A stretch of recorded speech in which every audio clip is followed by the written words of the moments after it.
నమస్తే, welcome to Andhraprabha. నేను మనస్విని.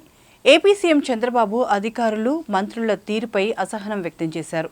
పనిలో అలసత్వం ఎందుకని ప్రశ్నించారు. కేబినెట్ సమావేశం జరిగిన నేపథ్యంలో ఈ పరిణామం చోటు చేసుకుంది. కేబినెట్ అజెండాలోని అంశాలపై మంత్రుల చర్చ జరిగిన తర్వాత ఈ వ్యాఖ్యలు చేశారు. ఏ మాట కామాట చెప్పుకోవాలి, కానీ చంద్రబాబు మాత్రం అలసత్వాన్ని అస్సలు సహించారు. తాజాగా జరిగిన ఏపీ కేబినెట్ సమావేశం మొదలు కావడానికి ముందే సమావేశం అజెండా లీక్ అయింది. అంటే కేబినెట్లో ఏం చర్చిస్తారు అనే విషయాలు అప్పుడే బయటకు తెలిసిపోయాయి. ఇలా జరగడం అన్నది చాలా తప్పు. ప్రభుత్వం ఏదైనా నిర్ణయం తీసుకోకముందే అది ప్రజా బాహుల్యంలోనికి ప్రవేశిస్తోంది. ప్రభుత్వ రహస్యాలను బట్టబయలు చేసినట్టే అవుతుంది. ఇందులో కొంతమంది మంత్రుల అత్యుత్సాహమే అని స్పష్టమవుతోంది.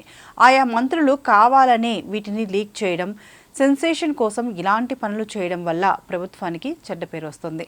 అందుకే సీఎం ఈ విషయాన్ని ప్రత్యేకంగా ప్రస్తావించారు. ఇలా లీక్లు వస్తే అస్సలు సహించేది లేదని వార్నింగ్ ఇచ్చారు. ఇక అధికారుల విషయానికి వస్తే కేబినెట్ సమావేశం ప్రారంభం కావడానికి ముందు సమావేశంలో ఏమేం చర్చిస్తారన్న విషయాలకు సంబంధించిన అజెండా అంశాలను అధికారులు ముందుగానే మంత్రులకు అందజేస్తారు. అలా చేసినప్పుడు మంత్రులు ఏమేం మాట్లాడాలన్న దానిపై ఆలోచించుకోవడానికి టైం ఉంటుంది. అప్పుడు చర్చ మరింత అర్థవంతంగా సాగుతుంది. కానీ ఈ కేబినెట్ సమావేశానికి ముందుగా అజెండా మంత్రులకు రాలేదని మంత్రి నాదెండ్ల మనోహర్ ప్రస్తావించారు. అజెండా ముందే వస్తే స్టడీ చేసుకొని కేబినెట్కు వచ్చే వీలు ఉండేదన్నారు.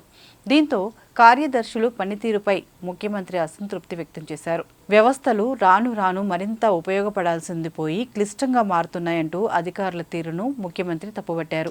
కార్యదర్శులు గతంలో సబ్జెక్టుల్లో భాగస్వాములవుతూ చర్చల్లో ఏ సందేహం వచ్చినా పూర్తిగా నివృత్తి చేసేందుకు చొరవ చూపేవారని సీఎం చంద్రబాబు గుర్తు చేశారు. ఇప్పుడు ఆ పరిస్థితి లేదంటూ అసంతృప్తి వ్యక్తం చేశారు. దీనికి తోడు ఇకపై నుంచి రాష్ట్రంలో అమలవుతున్న పథకాలకు మంత్రులే ఓనర్షిప్ తీసుకోవాలని ఆదేశించారు.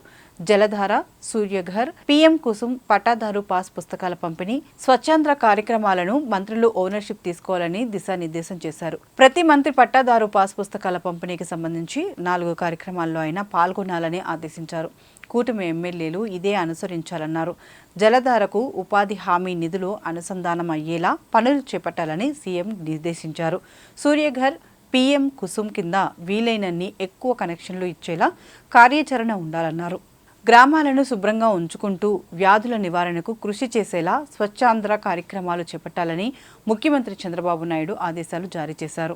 ఇలా ఈసారి కేబినెట్ సమావేశం మాత్రం వేడిగా సాగిందని చెప్పుకోవచ్చు. మరి ఇప్పటికైనా అధికారులు, మంత్రులు తమ తీరును మార్చుకుంటారో లేదో తెలియాలంటే వేచి చూడాల్సిందే.